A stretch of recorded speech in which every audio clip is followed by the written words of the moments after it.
वो कोई माई का लाल पैदा नहीं हुआ पूरे इंडिया के अंदर जो रॉकी मित्तल के नट कस सके।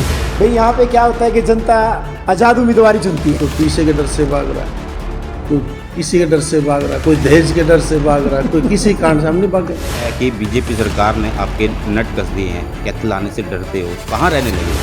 ठीक है, मैं खट्टर साहब जी के गाने नहीं गाता, मुझे कोई बोले तब भी नहीं गाता। यूपी जाके आपने योगी आदित्यनाथ के गुण गाने पड़ रहे हैं। अब यानी कि मैं अगली आने वाले टाइम के 1 जनवरी के बाद मैंने क्या राजनीति करनी है पूरे देश में। क्योंकि हमने काम किया है, काम करेंगे। हम भावना बह के ना तो विधायक बने और ना ही बनेंगे। मैं तो कहता हूँ भाई गऊ गारा में धस रही है, इसको निकाल दो। 24 घंटे गार्ड मंडी में पूरी घंटे का कौड़ा काम में रहता हूँ, डरल्ले से बैठता हूँ। कोई आपके घर में कुत्ता भी है ना, उसको रोटी आप नहीं डालोगे, उसकी खिलाओगे नहीं, केयर नहीं करोगे, वो भी छोड़ के किसी घर में चला जाएगा। हम तो फिर भी रणधीर गोलन जी को हमारी पार्टी ने निष्कासित किया कि नहीं किया, और किया करने के बाद वो ज़्यादा लड़े और बोले 6 साल को इसके पार्टी में नहीं रखेंगे। फिर वो चुनाव जीत के 15-20 दिन के बाद फिर पार्टी में आ गए, फिर निष्कासित बना कहाँ चला गया, भूल गए। हरियाणा सरकार के पूर्व पब्लिसिटी चेयरमैन रॉकी मित्तल आज डांड पहुंचे हैं। क्या इन्हें कैथल आने से डर लगता है? इनसे जानेंगे, इनसे जवाब लेंगे आखिर वो डांड क्यों आए, और डांड आए हैं तो क्या कारण है इनके पीछे। उन्होंने पीएम नरेंद्र मोदी और मनोहर लाल जी के गाने छोड़ दिए हैं और हाल फिलहाल में यूपी चले गए हैं, उनके गीत गाने लगे हैं योगी आदित्यनाथ जी के। आखिर क्या बातचीत है, इनसे जानेंगे। रॉकी मित्तल जी नमस्कार। नमस्कार। आज का जो आपका डांड में आना हुआ तो कैसा अचानक से हुआ? मेरे फ्रेंड हैं नरेंद्र शर्मा जी हैं जी। और पहले मंत्री भी रह चुके हैं जी। और मेरे समझ लो कि जब से मैं राजनीति में आया हूँ, पहले हम इकट्ठे भाजपा में काम करते थे, तो जब से मेरा याराना है, और कहते हैं ना पहले देश धर्म दोस्ती फिर पार्टी, मेरे लिए पहले दोस्ती है, पार्टी बाद में है। मेरे अच्छे मित्र हैं, मैं इनसे मिलने आया था और वही बात है कि मुलाकात का दौर के आने वाली टाइम की राजनीति क्या होनी चाहिए। और आपने बोला कि कैथल आने से क्यों डरते हैं, डांड भी कैथल का एक पार्ट है, ये भी कैथल डिस्ट्रिक्ट का एक पार्ट है और मैं कैथल जाता रहता हूँ। 18 तारीख को फिर कैथल जाऊँगा। मैं जाने आने से कहीं नहीं डरता और कैथल में ऐसी कोई बात नहीं है कि मुझे कोई खतरा है। मैं पूरे हरियाणा में ऐसे दन दनाते घूमता हूँ और 1 जनवरी के बाद पूरे हरियाणा की राजनीति के अंदर सक्रिय भूमिका निभाऊंगा, वो भी 90 की 90 विधानसभा क्षेत्रों के अंदर। आजकल कौन सा दौर चल रहा है कि शायद लगता है कि बीजेपी सरकार ने आपके नट कस दिए हैं, कैथल आने से डरते हो, कहाँ रहने लगे हो? वो पैदा नहीं हुआ, वो कोई माई का लाल पैदा नहीं हुआ पूरे इंडिया के अंदर जो रॉकी मित्तल के नट कस सके। मेरे नट तो परमात्मा ही कस सकता है, और ना ही किसी में इतनी ताकत और दम है। रॉकी मित्तल दमदार था और शेरों की तरह ज़िंदगी जीता है। वो डरपोक की ज़िंदगी जीना मैंने कभी सीखा नहीं है, क्योंकि मैं अभी योगी आदित्यनाथ जी के ऊपर काम कर रहा हूँ और आने वाले टाइम के ऊपर मेरी एक हिंदुत्व के अंदर फिल्म आ रही है बहुत बड़े लेवल पे। मैं उस फिल्म की तैयारी कर रहा हूँ और आपको शायद नहीं पता होगा, मेरी एक म्यूजिक इंडस्ट्री भी बहुत बड़ी है। सुरताल कंपनी का ओनर भी मैं हूँ और उसकी कंपनी का जो बीच के अंदर मैं संभाल नहीं पाया उसको मैं ठीक कर रहा हूँ। यानी कि मैं अगली आने वाले टाइम की 1 जनवरी के बाद मैंने क्या राजनीति करनी है पूरे देश में और मैंने क्या क्या करना है, मैं उसकी तैयारी पे लगा हुआ हूँ और एक फिल्म की तैयारी पे लगा हुआ और योगी जी का भी काम चल रहा है, लेकिन मैं कभी ठंडा पड़ने वाला व्यक्ति नहीं हूँ। रॉकी मित्तल जी हमें ये बताइए कि आखिर आप नरेंद्र मोदी को भी सब कुछ मानते हैं, उसके बाद मनोहर सरकार में भी आपने पद के साथ उनके गीत गुनगुनाए, प्रचार किया, आपके नट नहीं कसे गए तो आपको ऐसा क्या लगा कि यूपी सरकार में जाके आपने योगी आदित्यनाथ के गुण गाने पड़ रहे हैं? अभी हरियाणा में कोई चुनाव ही नहीं है, हरियाणा का चुनाव बहुत लेट है, यूपी में चुनाव है और मैं जो योगी जी का काम कर रहा हूँ व्यक्तिगत तौर पे कर रहा हूँ, पार्टी बेस पे काम नहीं कर रहा। मुझे अच्छा लगता है उनका स्टाइल, उन्होंने जैसे गुंडागर्दी ख़त्म करी, हिंदुत्व को बचाया, राम मंदिर में उनकी कितनी बड़ी भूमिका है, इन चीज़ों को लेकर एक वहाँ पे महिला और सुरक्षा पे कितनी बड़ी बात हुई और जो आए दिन हिंदुओं के ऊपर हमले होते थे उनको किस तरीके से रोका, मैं उसका एक फ़ैन हूँ। और मैंने ये तो नहीं बोला कि मैंने मोदी जी को छोड़ दिया। ठीक है, मैं खट्टर साहब जी के गाने नहीं गाता, मुझे कोई बोले तब भी नहीं गाता, क्योंकि एक चीज़ जो चैप्टर क्लोज हो गया तो क्लोज हो गया। और इसके अंदर पता क्या होता है, मैंने उनके लिए बहुत अच्छा काम करने की कोशिश की थी और किया भी, लेकिन मैं हरियाणा वासियों के लिए भी कुछ करना चाहता था। भले ही मैं चुनाव जीत कर नहीं आया था, लेकिन हरियाणा में मेरा जन्म हुआ है, मेरे को एक लगन थी, ललक थी कुछ करूँ मैं। जब मुझे करने कुछ नहीं दिया गया तो आउट होने में क्या दिक्कत है, कम से कम लोग गाली तो नहीं देंगे। यदि आप राज पे भी हैं, गाड़ियाँ भी लेके घूम रहे हैं, आप पे गनमैन भी हैं और आप यदि ये जवाब दोगे कि मेरी चलती नहीं है तो लोग होंगे छोड़ दे, तो मैंने छोड़ दिया। तो भैया कई मुद्दे ऐसे हैं जिन मुद्दों के ऊपर मैं, चाहे सरकार है चाहे कोई है, मैं गलत चीज़ का कभी समर्थन नहीं करता, अच्छी चीज़ों का समर्थन करता हूँ और उसी के फेवर में मैं काम करता हूँ। योगी जी अच्छे हैं तो अच्छे हैं, विज साहब को मैं अच्छा बोलता हूँ तो अच्छे हैं, बाकी ने मेरी किसी ने सपोर्ट ही नहीं की। मैंने तो बीजेपी में हर नेता की सपोर्ट की है, हर बीजेपी का मैंने हरियाणा के अंदर में 2012 से पूरे हरियाणा में नहीं पूरे देश के अंदर प्रचार किया। मुझे क्या मिला? सज़ा। लोगों को काम करने के नाम मिलते हैं, मुझे सज़ा मिली, लेकिन मुझे ये भी मंजूर है क्योंकि 2007 के अंदर मुलायम सिंह ने योगी जी को 11 दिन की जेल की थी बिना बात के, जैसे मेरे की। उस टाइम वो गोरखपुर और आसपास के एरिया में बहुत फेमस थे, लेकिन उसके बाद पूरे उत्तर प्रदेश में फेमस हो गए। मैं तो खट्टर साहब का धन्यवाद करता हूँ कि उसने मेरे को पूरे हरियाणा के बच्चे बच्चे तक मेरा नाम पहुँचा दिया कि रॉकी मित्तल भी कोई है। वो 11 दिन के, मैं तो 21 दिन के लिए गया हूँ, 10 दिन फालतू गया हूँ, क्या फर्क पड़ता है। अच्छा, रॉकी मित्तल से याद आया कि आपका नाम रॉकी मित्तल आपको लगता है कि मुझे जानने लग गए लोग। हाल फिलहाल में आपने सुना है कि रॉकी मित्तल से नाम बदलकर रॉकी लदाना कर लिया है। अरे नहीं, मैं रॉकी मित्तल ही हूँ। वो तो एक गाने में मैंने रॉकी लदाना इसलिए लिख दिया था क्योंकि वो मित्तल सेट नहीं हो रहा था, और लदाना मेरा गाँव है, मैं बबलदाना से बिलोंग करता हूँ। कम से कम मैं अपनी जन्मभूमि के साथ अटैच रहूँ, कई गानों में मैंने डालना चाहिए, क्योंकि पहले मैं कैथल रहता था तो अटैचमेंट वैसे रहती थी। जब मैं पंचकूला चला गया तो मुझे लगा कि नहीं, अपनी जन्मभूमि से जुड़ के चलूँ, और वहाँ चला गया। अब पूरे हरियाणा की राजनीति में एकदम वो फोकस करना, भाई आगे आने वाला टाइम क्या होगा। अब मैं पुंडरी आया हूँ, मैं पुंडरी में भी आगे पूछा, पुंडरी का भी एक इतिहास रहा है, आपको भी पता है। भाई यहाँ पे क्या होता है कि जनता आज़ाद उम्मीदवारी चुनती है, और कमाल की बात तो यह है, एक बार ब्राह्मण चुनती है और एक बार रोड चुनती है, ये भी एक कमाल की बात है। तो आपको क्या लगता है आने वाला कौन सा पक्ष रहेगा? मैं तो कहता हूँ ये गरीब ब्राह्मण है, और कई बार चुनाव में रह भी गए। जिस टाइम इन्होंने चुनाव जीता था, मंत्री बने थे, मुझे तो नहीं लगता किसी का बुरा किया होगा। कहीं भी जाते हैं वो ये बोलते हैं कि नरेंद्र भाई ने कभी बुरा नहीं किया। मैं तो कहता हूँ भाई गऊ गारा में धस रही है, इसको निकाल दो, और अब की बार विधायक इनको बना लेना, और यदि ये काम ना करे मेरे को पकड़ लेना। मैंने देखो सरकार के भी खिलाफ चल पड़ा था जब काम नहीं हुए, तो आपको पता है मैं तो साफ सुथरी राजनीति करता हूँ। और अब की बार देखो ब्राह्मण का नंबर है, और कोई दूसरा ब्राह्मण है भी नहीं है, और मैं तो हालांकि ये ब्राह्मणवाद को नहीं मानते, ये छत्तीस जात को साथ लेके चलते हैं, लेकिन मेरा तो एक ही निवेदन रहेगा, जितनी मेरी फैन फॉलोइंग है, दोस्त है, सबको मैं तो एक ही बात बोलूँगा कि अब की बार नरेंद्र जी को मौका दो।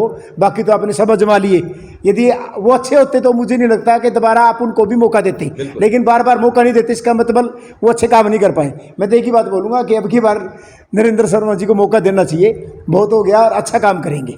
तो कैसे हुआ, आप बीजेपी को सपोर्ट करते हो और हाल फिलहाल में मनोहर लाल सरकार के साथ आपका कैसा हाल चाल है सभी को पता है, तो क्या आपके मिलने की कुछ स्पेशल कोई कारण रहा या कोई राजनीति में परिवर्तन की तैयारी चल रही है?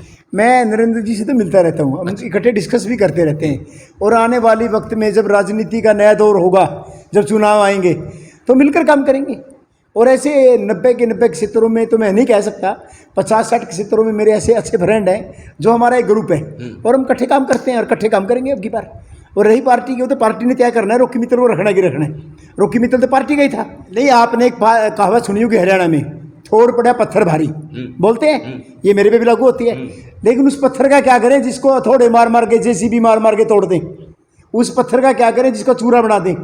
और जब बजरी बन जाती है ना, वो तो लेंटर में डल जाती है या रोड में बन जाती है। ऐसा पत्थर रॉकी मित्तल नहीं बनना। मैं एंड वेट कर रहा हूँ और पूरी साल वेट करूँगा।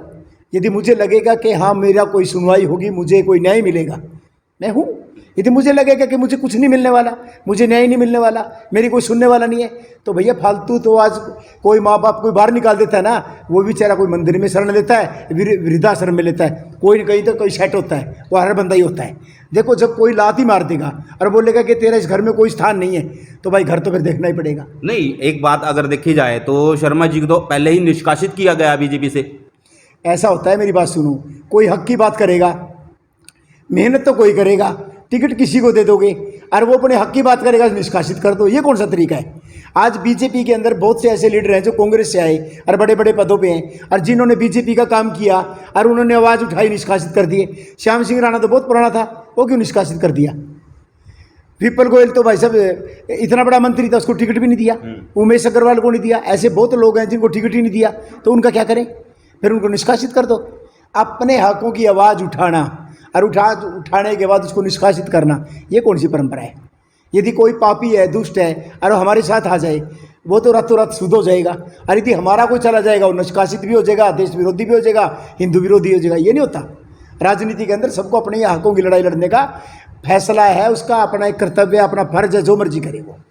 अच्छा, आप शर्मा जी को सपोर्ट कर रहे हैं, बीजेपी में हो, और आपको नहीं लगता कि कहीं ना कहीं सुधार की जरूरत है? सुधार की क्या जरूरत है? शर्मा जी तो पहले बीजेपी में थे। शर्मा जी ने तो बीजेपी के लिए बहुत मेहनत की, बहुत रैलियाँ करी, बहुत जनसभाएं करी। वो तो हमने इनको भगाया, ये थोड़ी भागे हैं। यदि कोई हमारे आएगा, हम उसको, अब रॉकी मित्तल को जेल में डाल दिया, रॉकी मित्तल पे 2 केस भी थोप दिए, रॉकी मित्तल को तुम पास फटकने ना दो, रॉकी मित्तल को पद भी ना दो, तुम बीजेपी में कोई इसको कभी बुलाओ भी नहीं, तो रॉकी मित्तल क्या करेगा? जो चला जाएगा तो फिर मैं गद्दार हो जाऊँगा, फिर निष्कासित हो जाऊँगा। गलती किसकी है? मेरी थोड़ी है। कई बार माँ बाप क्यों छोड़ के चले जाते हैं बच्चों को? क्योंकि उनकी कदर नहीं होती। जब कदर नहीं होती तो वहाँ तो माँ बाप भी नहीं रहते। अरे भैया, जे आप कोई आपके घर में कुत्ता भी है ना, उसको रोटी आप नहीं डालोगे, उसकी खिलाओगे नहीं, केयर नहीं करोगे, वो भी छोड़ के किसी घर में चला जाएगा। हम तो फिर ही इंसान हैं। वो तो पार्टी को भी देखना पड़ता है कि पार्टी किस हिसाब से उसको हैंडल करे। जो लोग छोड़ के गए हैं ना, या निष्कासित किए गए हैं, उनकी कमी नहीं है, कभी पार्टी की भी हो सकती है। पार्टी को भी इसके पर मंथन करना चाहिए। पुंडरी के विधायक रणधीर सिंह गोलन के क्या आपको काम अच्छे लग रहे हैं, जो शर्मा जी को सपोर्ट करने आए? मैंने तो बोला नहीं काम अच्छे नहीं लग रहे, लेकिन यहाँ की तो परंपरा है कि एक बार वो एक बार वो। जब परंपरा है तो मेरे परंपरा के हिसाब से बोल रहा हूँ। जब परंपरा ही है, जब लोगों ने हर बार यूं का यूं करना ही है, तो फिर दिक्कत क्या है? जब इनका नंबर है तो फिर दिक्कत क्या है? अभी ये नंबर ये भी हो सकता है, इसमें प्रॉब्लम क्या है? मैं किसी के वो नहीं है। देखो एक बात बताता हूँ, जब रणधीर गोलन जी बीजेपी के थे, उनको टिकट नहीं मिला। आप निष्कासित की बात कर रहे हैं, मेरी बात सुनो। उनको निष्कासित कर दिया, किया कि नहीं किया? रणधीर गोलन जी को हमारी पार्टी ने निष्कासित किया कि नहीं किया? किया ना? किया था ना? और किया करने के बाद वो ज़्यादा लड़े और बोले 6 साल को इसके पार्टी में नहीं रखेंगे। फिर वो चुनाव जीत के 15-20 दिन के बाद फिर पार्टी में आ गए। फिर निष्कासित बना कहाँ चला गया? भूल गए? आपने कभी आवाज़ उठाई कि अरे ये तो 6 साल के लिए निष्कासित किया था, अब अभी इसके साथ जफियाँ पा रहे हो, इकट्ठे टेबल पे खाना खा रहे हो, चाय पी रहे हो, अब पार्टी में चेयरमैन भी बन गया। अब कैसे बन गया? निष्कासित था वो तो। यहाँ तो भैया ये राजनीति है ना, यहाँ कोई स्थायी दुश्मन है ना कोई स्थायी दोस्त है। ये सिस्टम मौका परस्ती का होता है, ये राजनीति है। आप निष्कासित की बात कर रहे हो ना, मैं निष्कासित के ऊपर ही कहता हूँ। वो तो निष्कासित किया था, फिर 20 दिन के बाद ऐसी कौन सा तीर चल गया कि वो दोबारा पार्टी में हो गया? भैया यहाँ तो सिस्टम के हिसाब से राजनीति चलती है। भाई जिसका जहाँ पे दाव लगता है वो लगा देता है। पहले मुझे भी नॉलेज नहीं थी, मेरे को तो यूज़ करके फेंका कि नहीं फेंका? यूज एंड थ्रू है ना। मैं 2012 से लगातार बीजेपी का काम कर रहा था, आज भी कर रहा हूँ योगी जी का काम। मुझे क्या मिला? सजा। लोग तो उम्मीद करते हैं कि बच्चा अच्छी स्टडी करेगा, फर्स्ट आएगा, सेकंड थर्ड आएगा। यहाँ क्या आया? डंडे पड़े, नंबर तो आने थे। ये तो भैया राजनीति है, चलती रहती है। अच्छा, तो आने वाले 2024 में तो क्या लगता है आपको, कहाँ परिवर्तन? स्पष्ट तौर से आपने अपनी बातों से तो जवाब दे ही दिया कि शर्मा जी आने वाले समय में पुंडरी से विधायक हो। मेरी इच्छा है। और अब की बारे में अगली और बता दूं हरियाणा की राजनीति के बारे में।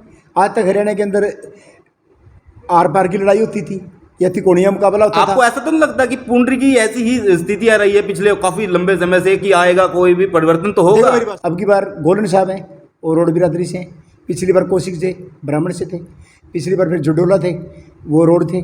फिर दिनेश कौशिक थे, ब्राह्मण थे। उनसे पहले तेजवीर जी थे, वो रोड थे। उनसे पहले नरेंद्र जी थे, ब्राह्मण थे। मैं थोड़ी बोल रहा हूँ, ये तुम्हारे आंकड़े बोल रहे हैं। ये तो पुंडरी विधानसभा के आंकड़े बोल रहे हैं, मैं नहीं बोल रहा। ये जनता के आंकड़े बोल रहे हैं। और आने वाले टाइम में तेरे को बता दूं मैं हरियाणा की राजनीति के बारे में, पूरे देश की राजनीति के ऊपर काम करता रहता हूँ मैं। हरियाणा में राजनीति अब की बार चार पार्ट के अंदर मुकाबला होगा। पहले 2 आमने सामने होती थी, फिर त्रिकोणीय मुकाबला हुआ। अब की बार 4 पार्टियों के बीच में फाइट होगी। ऐसी कौन सी 4? चौथी कौन सी पार्टी है? बीजेपी है, कांग्रेस है, इनेलो है, और एक नई पार्टी, एक ऐसी पार्टी आएगी पंजाब चुनाव के बाद। चौथी पंजाब चुनाव पे डिपेंड करता है। पंजाब चुनाव के ऊपर डिपेंड करता है। एक चौथी पार्टी आएगी, चाहे किसी रूप में आए, और बड़ी फाइट करेगी वो, और फाइट के अंदर रहेगी। यानी कि पूरा आपका पूरा हरियाणा परिवर्तन, पूरा का पूरा मैं गारंटी देता हूँ। चौथी पार्टी आएगी और एक धूम मचाने वाली आएगी। मैं ये नहीं कह सकता कि किस रूप में आएगी, लेकिन अंदर की वो जो है अग्नि, बहुत लोगों में चल रही है, और वो चौथी पार्टी के रूप में आपके सामने आएगी और बड़ी दबंगता से आएगी पार्टी। अब कौन सी आएगी वो आने वाला वक्त बताएगा। 1 जनवरी के बाद आपको वो भी बता दूंगा कौन आने वाला है। कौन आने वाला है, यानी कि पीछे के पीछे काफ़ी सारी ऐसी तैयारियां चली हुई है। हम मान सकते हैं कि हाँ, अगर पंजाब में चुनाव ठीक ठाक रहता है या यहाँ के जो रॉकी मित्तल जैसे जो अंडर कवर काम करते हैं, मेरी तैयारी नहीं चल रही, अंडर कवर काम करते हैं, कहीं ना कहीं जो पीछे वाले हैं या आगे वाले हैं जो तैयारी में, उनके साथ मिलकर कहीं ना कहीं पूरे जोर शोर से काम चला। मेरे भाई राजीव, मेरी तैयारी नहीं चल रही, लेकिन लोगों की तैयारी चल रही है, क्योंकि मैं एक न्यूट्रल हूँ आजकल। जब से सरकार ने मेरे को जेल भेजा ना, लोग मुझे न्यूट्रल मानते हैं। मैं भले बीजेपी का हूँ, लेकिन बीजेपी का लोग नहीं मानते। लोग कहते हैं कि नहीं भाई अभी तो ये न्यूट्रल है, इसके साथ बेचारे के साथ ये हुआ, अरे न्यूट्रल ही लेके चलो।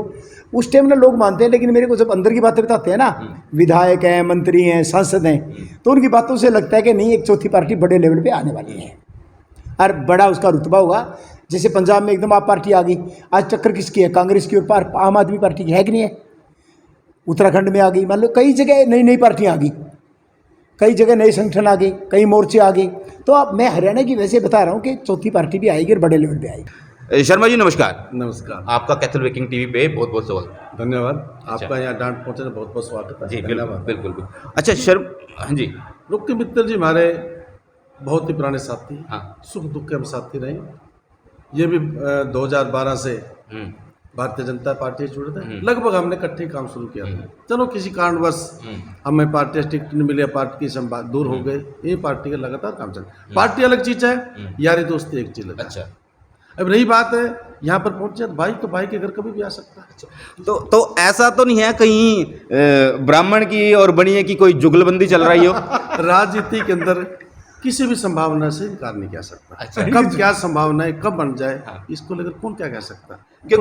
क्योंकि रॉकी मित्तल जी अक्सर रहते हैं सुर्खियों में, रहतो बन का बना रहना जायज सी बात है, मगर यहाँ पे आज मौके पे हमने आपको देख लिया तो ये बात मेरे मन में आई जरूरी कि ब्राह्मण की और बनिए की। आपको एक बात बताता हूँ, हरियाणा के अंदर खास, हरियाणा में बल्कि सारे भारतवर्ष के अंदर ब्राह्मण बनिया एक बिरादरी का नाम नहीं आता। कौन है? तो ब्राह्मण बनिया है, ये तो ब्राह्मण बनियों की पार्टी है, ये तो ब्राह्मण बनियों के फंक्शन है। शुरू से एक जात है, ये एक मिसाल है, एक जात है, एक मकसद है, एक कर्तव्य, एक निशाना है। आज के हालात, आज के मजबूरियात ऐसे पैदा होगी, इनको एक पंच पे आना पड़ सकता है। पुंडरी विधानसभा में किन बदलावों की जरूरत है जो आप निष्पक्ष तौर से आना चाहते हो कि हाँ मुझे विधानसभा में आके यहाँ पे सुधार करना है, जो अभी तक हुआ नहीं और ना ही दिखा गया? क्या लगता है आपको? देखिए, पुंडरी के अंदर एक बड़ी हरियाणा से अजीबोगरीब की राजनीति है। 1996 के अंदर जब मैं विधायक बना, पब्लिक ने बड़ा साथ दिया, अच्छी वोटों से मेरे को जाया। हरियाणा के दिग्गज स्वर्गीय चौधरी ईश्वर सिंह जी, जो कई बार यहाँ से विधायक रहे, उस टाइम स्पीकर थे, उनको जनता ने हरा कर मेरे को विजय श्री बनाया था। हमने बहुत अच्छे काम करे। शायद मैं तो दावे से कह सकता हूँ, पुंडरी हल्के कोई भी आदमी ये नहीं कह सकता जो नरेंद्र शर्मा के पास है मैंने उसका काम ना किया, जो करने के काबिल था। सिंगल भी आदमी आपको पास मिलेगा, कोई भी आदमी आपको ऐसा नहीं मिलेगा जो कहे नरेंद्र शर्मा ने मेरा माड़ा काम किया। कोई भी आदमी आपको ऐसा नहीं मिलेगा जो कहे नरेंद्र शर्मा ने किसी की जेब की तरफ देखा हो, किसी चाय तक भी पिए। अब पिछले बार आप देख लो, कोई पीछे के डर से भाग रहा है, कोई किसी के डर से भाग रहा है, कोई दहेज के डर से भाग रहा है, कोई किसी कारण से। हम नहीं भागे। 24 घंटे डांट मंडी में पुंडरी घंटे पौना काम में रहता हूँ, जड़ल्ले से बैठता हूँ, छाती खोल के बैठता हूँ, 24 घंटे पब्लिक के बीच में रहता हूँ। तो लोगों ने एक जहर फैलाकर, एक क्षेत्रीयवाद, जातीयवाद फैलाकर गुस्से में लोगों ने विधायक बना दिया। अब देखिए, 2000 में चुनाव लड़ा था, एक विधायक बना, आज कहाँ है? उसके बाद फिर आया, आज वो कहाँ है? ऐसे ऐसे विधायक बने, दोबारा सोच भी नहीं सकते बनने के लिए। हम चुनाव हार गए। राजनीति के अंदर जीत और हार कोई मायना नहीं होता। तो कहते हैं ना, साथ से संगत बड़ी होती है। हमारी संगत मजबूत है, हमारे साथी मजबूत है, हमारा भाईचारा मजबूत है। आज भी नरेंद्र शर्मा एक आवाज़ दे दे, पुंडरी हल्के के 36 बिरादरी के लोग 1 घंटे के अंदर 10,000 आदमी इकट्ठे करके दिखा सकते हैं, क्योंकि हमने काम किया है, काम करेंगे। हम भावना बह के ना तो विधायक बने और ना ही बनेंगे। हम सिर्फ जनता की सेवा के लिए करते हैं। जब पिछले विधायक देख लिया लोगों ने, एक बार विधायक ने अपने 5 साल मजे लिए भर के, लोग इससे दुखी हो चुके हैं, बहुत ज़्यादा परेशान है। इन परेशानियों को दूर करने का एक ही रास्ता है, वो रास्ता है नरेंद्र शर्मा। तो ये थे हमारे साथ पूर्व विधायक नरेंद्र शर्मा जी और रॉकी मित्तल जी, जो बयान नहीं देते, जो अपने दिल की बात कहते हैं। तो ज़्यादा जानकारी के लिए देखते रहें आप कैथल ब्रेकिंग टीवी। क्या आप भी अपना बिजली का बिल देखकर ऐसे ही चौंक जाते हैं? अब नहीं, घर लगवाएं सोलर प्लांट और पाएं बिजली बिल से छुटकारा। संपर्क करें सनशाइन सोलर 9729350007 एंड 70823 7007 नंबर पर। सोलर लगाइए, बिजली बिल बचाइए।